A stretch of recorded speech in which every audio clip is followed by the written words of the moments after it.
बिस्मिल्लाहिर्रहमानिर्रहीम। अस्सलाम वालेकुम नादरीन, आप यूट्यूब चैनल देख रहे हैं। मैं इमरान खान हूँ। सबसे पहले तो नादरीन, इमरान खान साहब ने अपना रास्ता जो है वो चुन लिया है और वो अब मज़ामत का रास्ता है। उनके इक़दामात से अब आइडिया होना शुरू हो गया है। और दूसरी जानिब के जो इक़दामात है, जिस तरह से इद्दत वाला केस आया, जिस तरह से 2 नए जजेस के पास इमरान खान साहब के 2 मुकदमात जो हैं इस्लामाबाद हाई कोर्ट में लगाए गए, और जैसे सुप्रीम कोर्ट ऑफ पाकिस्तान में इस वक्त एक्टिविटीज़ हो रही हैं, उन सारी चीज़ों को, और जितनी एग्रेसिवली जाकर मोहसिन नकवी ने कोशिश की अमेरिका के अंदर कि कुछ भी करके वो कोई रास्ता निकालें अपने लिए और मौजूदा पाकिस्तानी रिजीम के लिए या पाकिस्तानी एस्टेब्लिशमेंट के नुमाइंदे की हैसियत से वो वहाँ पे गए थे खसूसी एलची बनकर। तो जितनी भाग दौड़ उन्होंने वहाँ पे की, अगर इन सारी चीज़ों को आप प्लस माइनस करें तो दोनों तरफ दोबारा सफ बंदी हो रही है। इस मरतबा फ़र्क सिर्फ इतना है कि पाकिस्तान की जो हुकूमत या एस्टेब्लिशमेंट है, उनके सर के ऊपर इस मरतबा जो बाइडन का हाथ नहीं है। वहाँ पे अब एक नई हुकूमत आ चुकी है और उन्होंने मेरी इत्तला के मुताबिक अभी तक कोई आसरा नहीं करवाया, कोई ऑफ़र नहीं करवाई पाकिस्तान की हुकूमत को, कोई पॉजिटिव जवाब अभी तक नहीं मिला। अच्छा, इसमें मैं आपको कुछ चीज़ें बता देता हूँ जो मुझे अब पता चली हैं, क्योंकि मोहसिन नकवी ने जिन लोगों से मुलाकातें की हैं वहाँ पे अमेरिका में, अब चीज़ें बाहर आ रही हैं कि मोहसिन नकवी ने उन लोगों के सामने क्या चीज़ें रखी हैं। एक तो देखें, मोहसिन नकवी की मुलाकातें वहाँ पे 2 तरह की थी। एक मुलाकातें उन लोगों से थी जिनको सब जानते हैं, जो टीवी चैनल पे भी आपको नज़र आई, जो आपको सोशल मीडिया पे और मुख्तलिफ अखबारात में भी तस्वीर आपको नज़र आई। तो एक तो मोहसिन नकवी की मुलाकातें वो थी जो आने वाली ट्रंप हुकूमत के साथ वो कोशिश कर रहे थे कोई ताल्लुकात बन जाए। वहाँ कोई बड़ी कामयाबी मोहसिन नकवी को मिली नहीं है, लेकिन पसे पर्दा उन्होंने जो काम किया वहाँ पे कुछ चीज़ें मोहसिन नकवी कोशिश करके आए हैं, लेकिन उसका नतीजा अभी नहीं आएगा। अभी कुछ दिन इंतज़ार करना पड़ेगा और देखना पड़ेगा कि क्या अमेरिका की जो डीप स्टेट है वो कोई मदद कर पाती है या नहीं कर पाती, या CIA कोई मदद कर पाती है या नहीं मोहसिन नकवी की। ये आने वाले दिनों में देखना पड़ेगा। एक तो इन्होंने वहाँ यकीन दिलाया मोहसिन नकवी ने, जिन लोगों को ये मिले कि इमरान खान साहब के ऊपर जितने केसेस हैं वो तमाम क्रिमिनल चार्जेस हैं और वो खालिसतन ऐसे केसेस हैं जिनमें एस्टेब्लिशमेंट का कोई लेना देना नहीं है। तो जिनको भी मिले उनको ये वाली बात का यकीन दिलाया। साथ ही उन्होंने कहा जी पाकिस्तान के हालात बहुत ख़राब हैं, अफगानिस्तान से बहुत ज़्यादा दहशतगर्दी आ रही है और फ़ौज का इस वक्त साथ देना चाहिए सारी दुनिया को। पाकिस्तान में स्टेबिलिटी के लिए बहुत ज़रूरी है कि पाकिस्तान जो है वो इस लड़ाई को जीते, और अफ़गानिस्तान वाले मामले के ऊपर भी उन्होंने फोकस रखा, क्योंकि वो ये समझते हैं कि अमेरिकन की एक अफ़गानिस्तान को लेकर एक अलग किस्म की राय है, तो इस पे हम कोई उनसे सपोर्ट ले सकते हैं। एक चीज़ उन्होंने कही थी कि इमरान खान अगर इस वक्त छूट गया या जिस तरह से मुतालबात सामने आ रहे हैं तो फिर इमरान खान एक डिक्टेटर में कन्वर्ट हो जाएगा, और फिर वो किसी की बात, इन्होंने वहाँ पे ये क्लेम किया कि इमरान खान नहीं सुनेगा, और इमरान खान को एक ख़तरनाक और फनेटिक आदमी के तौर पे मोहसिन नकवी साहब ने वहाँ पे पोर्ट्रे किया। हालांकि इमरान खान साहब का एक बड़ा सॉफ्ट पहलू भी है। देखें, उनकी जो वो स्पोर्ट्समैन है, स्पोर्ट्समैन जो है वो सॉफ्ट लोग होते हैं, यानी वो दिल के बेहतर लोग होते हैं। फिर इमरान खान जो है वो इमदादी सरगर्मियों में हमेशा काम करते रहे हैं, चाहे फ्लड्स आए, चाहे कोई मुसीबत आए पाकिस्तान में, हर जगह पे वो पेश रहे। फिर गरीबों को उठाने के लिए इमरान खान ने बड़ा काम किया है। उसके अलावा जैसे कैंसर के पेशेंट्स के लिए उन्होंने काम किया, गरीब बच्चों की तालीम के लिए उन्होंने काम किया, विमेन राइट्स के लिए इमरान खान साहब ने आवाज़ उठाई। तो प्लस माइनस अगर आप करें तो इमरान खान साहब की लाइफ का एक सॉफ्ट पहलू भी है, और जिसको ज़्यादातर नहीं दिखाया जाता। इमरान खान साहब की आपने देखा है कि ज़्यादातर वीडियोज़ और तस्वीर कौन सी दिखाई जाती है? सोशल मीडिया पे पाकिस्तान तहरीक-ए-इंसाफ के जो वॉरियर्स हैं वो भी ये गलती करते हैं। ज़्यादातर इमरान खान को दिखाते हैं खैबर पख्तूनख्वा के इलाकों में फिर रहे हैं, इमरान खान के आने के ऊपर जो पश्तून हैं वो उनके हाथों में बंदूकें हैं, या इमरान खान साहब उन इलाकों में घूम रहे हैं, या इमरान खान साहब की वो चीज़ें दिखाई जाती हैं जिनमें वो बहुत सख्त और बहुत मजबूत और बड़े जारहाना नज़र आते हैं। और ये पाकिस्तान में ये चीज़ें काम करती हैं, लोग इनको बहुत पसंद करते हैं। लेकिन इमरान खान साहब की लाइफ का एक बड़ा सॉफ्ट पहलू है। कुछ ख़वातीन हैं, कुछ हजरात हैं जो यूरोप में या अमेरिका में रहते हैं, वो ऐसी कुछ वीडियोस शेयर करते रहते हैं जैसे इमरान खान साहब की फैमिली है, या आम लोगों के साथ उनका उठना बैठना है, या बच्चों के साथ उनकी जो वीडियोज़ हैं, या उनका जो गरीबों के साथ प्यार मोहब्बत के कुछ लम्हात हैं। ये चीज़ें बहुत कम लोग दिखाते हैं। तो उनका जो सॉफ्ट पहलू है उसको शो करने की कोशिश की गई कि इमरान खान कोई सॉफ्ट आदमी नहीं है, ये दुनिया को जंग के खतरे में दो चार कर देगा। इस किस्म की बातें भी मोहसिन नकवी साहब ने की हैं कि वो एक डिक्टेटर बन जाएगा और फिर वो किसी की बात नहीं सुनेगा। अच्छा, वॉइस ऑफ अमेरिका ने जो एक रिपोर्ट जारी की है, क्योंकि अमेरिका का दौरा था मोहसिन नकवी का, उनकी रिपोर्ट ने मोहसिन नकवी के दौरे को तकरीबन नाकाम करार दिया है।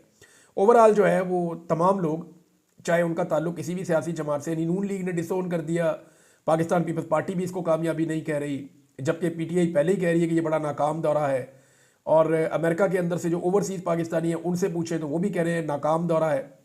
लेकिन जो मोहसिन नकवी साहब अमेरिका की डीप स्टेट से बातचीत करके आए हैं, बाद में जो ब्रीफिंग दी जाएगी डोनाल्ड ट्रंप को, उसकी बुनियाद पे फिर फैसला होगा कि आने वाले वक्त में चीज़ें जाती किस तरफ है।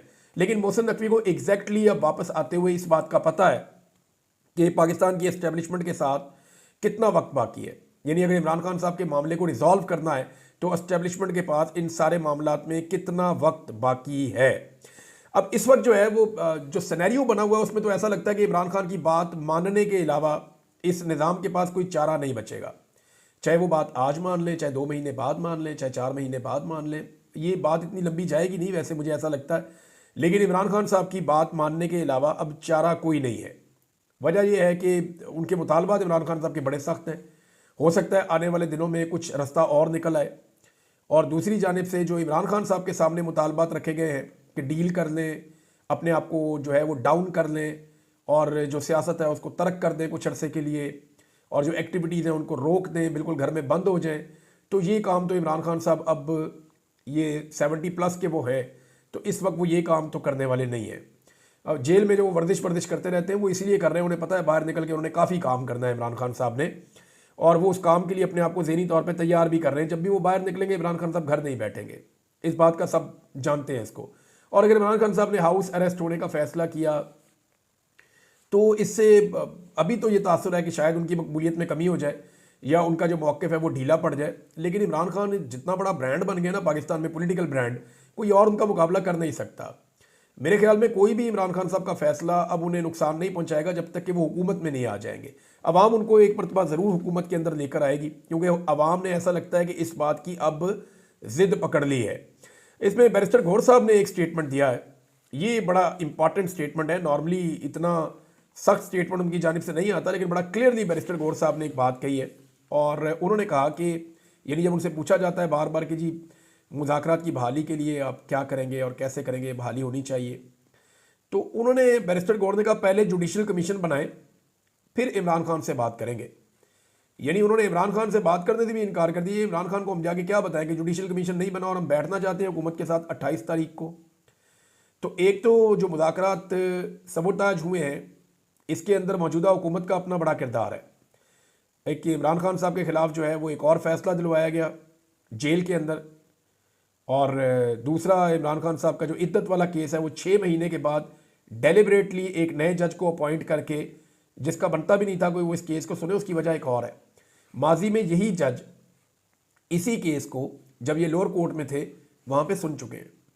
जब एक जज निचली अदालत में एक केस को सुन के और उसके बारे में एक ख़ास राय कायम कर लेता है, तो फिर जब उस केस की अपील में आप जाते हैं ऊपर, तो वो जज उसको नहीं सुन सकता। तो उसी जज के पास दोबारा लगा देना, जज साहब को खुद ये केस नहीं सुनना चाहिए, बल्कि ये टॉप 3 जजेस में से किसी के पास जाना चाहिए। लेकिन बदकिस्मती है कि 9वें नंबर के नए जज के पास ये केस लगा दिया गया। इसके ऊपर एक फैसल चौधरी साहब का स्टेटमेंट है जो उन्होंने इमरान खान साहब को कोट करके कहा है। ज़रा उनका स्टेटमेंट आप सुन लें, आपको आइडिया हो जाएगा कि उनके दिमाग में क्या चल रहा है।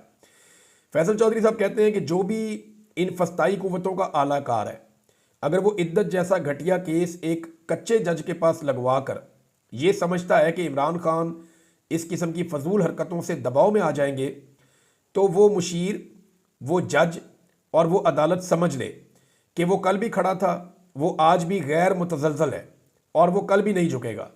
मेरे सामने एक दिन एक साहब ने कहा कि अगर आप ना माने तो वो बीबी को सज़ा देंगे।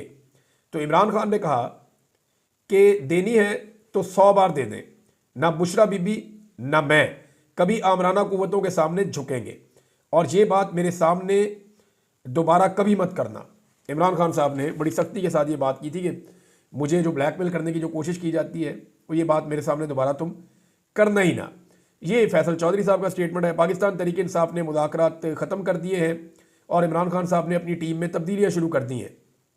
इसका मतलब ये है कि इमरान खान साहब को अब इस बात का आइडिया है जेल के अंदर बैठ के, क्योंकि मुतीउल्लाह जान साहब ने और 1-2 और सहाफ़ियों ने एक चीज़ और रिपोर्ट की है कि इमरान खान साहब का जब अखबार और टेलीविज़न ये चीज़ें रेगुलाइज हुई हैं, और तो फिर इमरान खान ने हंसते हुए एक दिन कहा कि लगता है कि डोनाल्ड ट्रंप अमेरिका में सदर बन गया है। जो बाइडन की सख्ती इमरान खान साहब के ऊपर से हट गई है। तो जो बाइडन के होने का बड़ा फ़ायदा उठाया पाकिस्तान के रजीम ने, लेकिन अब वहाँ पे जो बाइडन नहीं है जो सपोर्ट दे सके, और ये ही इनकी एक बहुत बड़ी जो है वो कमबख्ती आई इस बारे में।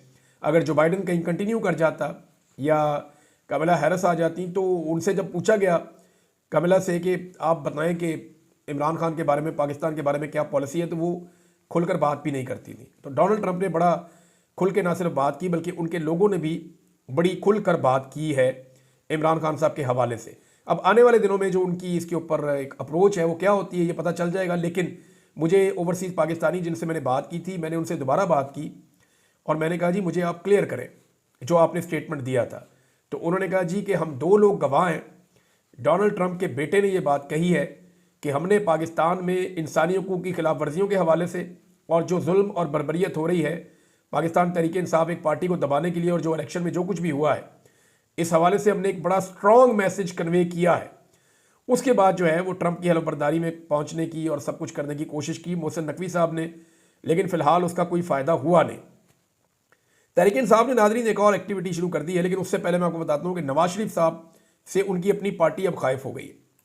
यानी पार्टी कह रही है कि मियाँ साहब आपको पार्टी का सदर बनाया और आपने पार्टी को लेकर चलाना था। मुल्क के हालात कहाँ से कहाँ पहुँच गए हैं। सीनियर रहनुमा है पाकिस्तान मुस्लिम लीग नून के, वो मियाँ साहब को लेटर लिख रहे हैं और नून लीग का जो भी बंदा हमसे बात करता है वो ऐसी ही बात करता है मिलती जुलती।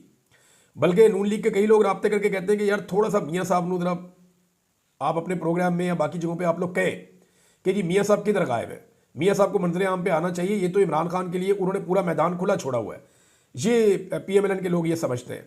लेकिन उन्हें इस बात का आइडिया नहीं है कि मियाँ साहब ने डील की हुई है, इस वक्त वो कोई करने के लिए बात ही नहीं है उनके पास। बहरहाल ये नवाज शरीफ साहब को खत लिखा गया और उन्हें कहा गया कि जब आप सदर मुंतखब हुए इसके बाद पार्टी का कोई इजलास आपने नहीं बुलाया।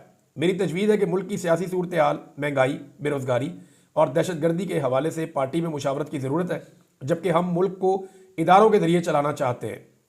हालांकि मुकन्नना अदलिया और इंतज़ामिया को अपनी अपनी हदूद में रहकर काम करना चाहिए। पार्टी में भी इसी तरह काम चलना चाहिए। पार्टी भी इदारों के बगैर नहीं चल सकती और पार्टी में CEC, मरकज़ी वर्किंग कमेटी समेत सब इदारे मौजूद हैं। यानी वो कह रहे हैं जी हमने मुल्क इदारों के हवाले कर दिया और ख़ुद हम कोई काम नहीं कर रहे, हमारी पार्टी बिल्कुल ही डीफंक्शनल है और हमारी पार्टी की सारी तंजीमें जो हैं वो फारग हो गई हैं। तो मियाँ साहब को उन्होंने कहा जी आप पे अवाम एतमाद करती है, आप आए मैदान में और मैदान में आगे अपनी पार्टी संभालें। लेकिन मियाँ साहब अब इलास्टिक की शलवार संभालें या पार्टी संभालें। वैसे मुतीउल्लाह जान ने कमाल कर दिया कि इलास्टिक की शलवार पहना दी है मियाँ साहब को और उनकी सारी पार्टी को कि जब दिल करेगा फॉर्म 47 जो है वो खींच लेंगे और फिर फॉर्म 45 नीचे से निकल आएगा। और जब असली फॉर्म 45 नीचे से निकल आएगा तो लोग उसको देखकर फिर आवाज़ें कसेंगे और उनके लिए सियासत और ज़्यादा मुश्किल हो जाएगी। तो इनके लिए बड़ी मुश्किल पैदा कर दी है पाकिस्तान की एस्टेब्लिशमेंट ने। अब ये बोझ ऐसे ही मियाँ साहब को उठाना पड़ेगा और इसी के साथ जीने की आदत डालनी पड़ेगी, या फिर मियाँ साहब को अपने असली मौके पे वापस आना होगा और उन्हें बैठकर सारी पॉलिटिकल पार्टीज़ के साथ ये बात तय करनी होगी कि मिलिट्री एस्टेब्लिशमेंट का सियासत से रोल हमेशा के लिए ख़त्म किया जाए, पाकिस्तान में फ्री एंड फेयर इलेक्शन करवाया जाए और जो दरीना मसाइल हैं पाकिस्तान के उनको बैठकर एक ही मरतबा हल किया जाए ताकि पाकिस्तान आगे बढ़ सके। मुराद सईद साहब ने एक ट्वीट किया, लेकिन उससे पहले तहरीक इंसाफ को फिक्र पड़ गई है। इमरान खान साहब ने जो है वो अपनी पार्टी को अहकामात जारी कर दिए हैं कि अपोजिशन के जो मुख्तलिफ रहनुमा हैं उनके साथ रब्ते करें। इस सिलसिले में जमात इस्लामी से रब्ता हुआ है, फजल रहमान साहब की पार्टी से रब्ता हुआ है तहरीक इंसाफ का, और दीगर लोगों से भी रब्ते किए जा रहे हैं। शाहिद खान अब्बासी साहब की पार्टी से भी रब्ता किया जाएगा। जो पार्लियामेंट के अंदर और बाहर जमाते हैं उनसे रब्ता करने के बाद, क्योंकि चीफ इलेक्शन कमिश्नर का टाइम खत्म हो गया और उनके साथ जो उनके 2 मेंबर हैं उनका भी टाइम खत्म हो गया। अब जब इन लोगों का टाइम खत्म हो गया तो फिर अब नया चीफ इलेक्शन कमिश्नर आना चाहिए। लेकिन 26वीं आईनी तरमीम में इन्होंने ये किया था कि अगर टाइम खत्म हो जाए तो जब तक नया आ नहीं जाता, इत्तफाक़ राय नहीं हो जाता हुकूमत और अपोजिशन का, तब तक यही काम करता रहेगा। मज़े की बात यह है कि जब भी ऐसी कोई पोस्टिंग अपना टेन्योर पूरा करने लगती है तो हुकूमत अपोजिशन को खुद दावत देती है कि आए बैठे, अपने नाम आप दें, हम अपने नाम देते हैं, तो बैठकर नया बंदा लगाते हैं। लेकिन इस मरतबा हुकूमत ने ऐसी कोई एक्सरसाइज नहीं की, क्योंकि हुकूमत ये जानती है कि ये वाला जो सिकंदर सुल्तान राजा बतौर चीफ इलेक्शन कमिश्नर उन्हें मिला है, ऐसा बंदा उन्हें दोबारा कभी नहीं मिलेगा। ये नून लीग को भी बहुत सूट करता है, PDM की सारी जमातों को सूट करता है और एस्टेब्लिशमेंट की भी आंख का तारा है। तो जो इस आदमी को कहा उन्होंने किया। अब 3 इनके ऊपर बड़े इल्ज़ाम पाकिस्तान तहरीक इंसाफ ने लगाए। नंबर 1, सूबाई असम्बलियों के इंतखाबात इन्होंने बर वक्त नहीं करवाए। हालांकि जनवरी 2023 में इमरान खान साहब ने ख़त्म कर दी थी हुकूमत, तो ये फरवरी, मार्च, अप्रैल या मई तक, या मैक्सिमम 15 मई का तो टाइम भी दिया था अदालत ने, तो मैक्सिमम मई जून तक इलेक्शन हो जाने चाहिए थे, लेकिन सूबाई असम्बलियों के इंतखाबात बर वक्त ना करवाकर कानून और सुप्रीम कोर्ट की इन्होंने तौहीन की। नंबर 2, 90 रोज में कौमी असम्बली के इंतखाबात ना करवाकर इन्होंने एक और आइन शिकनी की। नंबर 3, 8 फरवरी को बड़े पैमाने पर इंतखाबी नताइज में बेशर्मी से रद्दोबदल करके फार्म 47 की जाली हुकूमत के क्याम की सहूलतकारी की। उसके अलावा इन्होंने जनाब पाकिस्तान तहरीक इंसाफ का इंतखाबी निशान भी छीना, पाकिस्तान तहरीक इंसाफ के लोगों को जो है वो परेशान भी किया, बहुत सारे लोगों को इन्होंने डिस्क्वालीफाई भी किया। जितने भी आपके ज़िमनी इलेक्शन होते हैं सारे धांधली करके ये जिस जमात को दिल करता है पीडीएम की जमातों को ये पकड़ा देते हैं, उनके हाथ में फार्म 47। तो इन्होंने बड़ी तबाही फेरी है और इनका नाम तारीख के अंदर हमेशा याद रखा जाएगा, सुनहरी नहीं स्याह हरूफ के अंदर। अब आ जाए जी, एक और चीज़ हो रही है बाहर, बहुत ज़्यादा तेज़ी से हो रही है। शहजाद अकबर साहब ने भी इसका हवाला दिया है, वो मैं आपके सामने रखना चाहता हूँ। एक होती है जी, बहुत सारे पाकिस्तान के जो लोग हैं जो ओवरसीज़ पाकिस्तानी हैं वो दुनिया के कई मुल्कों में रहते हैं और कई ऐसे लोग हैं जो बेचारे फस्तायत से तंग आकर बाहर चले गए हैं। अब ये जो लोग बाहर चले गए हैं या बाहर रहते हैं या वहाँ काम करते हैं, ओवरसीज़ हों या वो लोग हों जो परेशानी से बाहर मौजूद हैं, प्रोटेक्शन ली हुई है उन्होंने, इन तमाम लोगों के लिए एक बड़ा संजीदा मसला ये होता है कि इनके जो पीछे घर हैं वहाँ पे इनके घर वालों को उठा लिया जाता है, उन पे मुकदमा दर्ज किए जाते हैं, उन्हें परेशान किया जाता है, इनकी प्रॉपर्टीज़ को जब्त किया जाता है, इनके खिलाफ कानूनी अजीबोगरीब किस्म की कार्रवाइयाँ की जाती है ताकि इनके ऊपर दबाव डाला जाए। इसको आम फहम ज़बान में कहते हैं ट्रांस नेशनल रिप्रेशन। ये हो रही है जी और ये दबाकर हो रही है। बहुत सारी इसकी मिसालें हैं। मिसाल के तौर पे अज़हर मशवानी, वो बरतानिया में मौजूद है, उसके भाई उठा लिए पाकिस्तान में और गायब कर दिया उनको लंबे अरसे तक के लिए। फिर उसके बाद जो है वो इसकी एक मिसाल आपके वजाद सईद साहब जो है उनकी फैमिली को बहुत हरासा किया गया। इसी तरह से जो शयान अली है उनके साथ हुआ। सारा मीर ने अभी बताया हाल ही में उनके साथ बड़ा जुल्म हुआ। अरसलान साहब है, उनका भी नाम लिखा है यहाँ पे, शहजाद अकबर साहब ने। बहुत सारे लोगों को और भी मैं जानता हूँ जो पाकिस्तान में नहीं है लेकिन पाकिस्तान में उनके घर वालों को बहुत परेशान किया गया, उन्हें हरासा किया गया। तो ये सारे केसेस जनाब अब इकट्ठे करने की बात की जा रही है और जिस जिसके साथ ये हुआ है पाकिस्तान तहरीक इंसाफ और ओवरसीज़ पाकिस्तानियों की तंजीमें उसका डाटा मांग रही हैं क्योंकि अब बरतानिया के अंदर इसके ऊपर एक्शन होने जा रहा है और ये एक्शन पाकिस्तानी गवर्नमेंट के खिलाफ होगा। एक चीज़ तो ये हो रही है और दूसरी यूरोपीय यूनियन के अंदर एक डेवलपमेंट है जो आने वाले दिनों में मैं आपके सामने रखूँगा। एक ओवरसीज़ पाकिस्तानी बहुत बड़ी तादाद में है और बहुत सारी तंजीमें हैं, ये लोग मिलकर एक काम करने वाले हैं यूरोपीय यूनियन में। अभी तक जो झटके लगे हैं वो बरतानिया से या अमेरिका से लगे हैं, लेकिन मौजूदा रजीम को एक बड़ा झटका जो है वो यूरोपीय यूनियन से लगने वाला है। और अभी मैं आपको ज़्यादा तफसीलात नहीं बताऊंगा, लेकिन जैसे ही इसकी चीज़ें सामने आएंगी तो मैं आपके सामने वो चीज़ें रखूंगा और वक्त से पहले रखूंगा और आपको सब कुछ बताऊंगा कि वहाँ क्या होने जा रहा है। और यानी यूरोपीय यूनियन से कोई अच्छी खबरें हुकूमत के लिए नहीं आएंगी आने वाले वक्त में, ख़ास तौर पर उन इंडिविजुअल्स के लिए जिन्होंने पाकिस्तान के अंदर फस्तायत का, जुल्म का और जबर का बाजार गर्म कर रखा है। मुराद सईद साहब ने क्या कहा ये इंपॉर्टेंट है।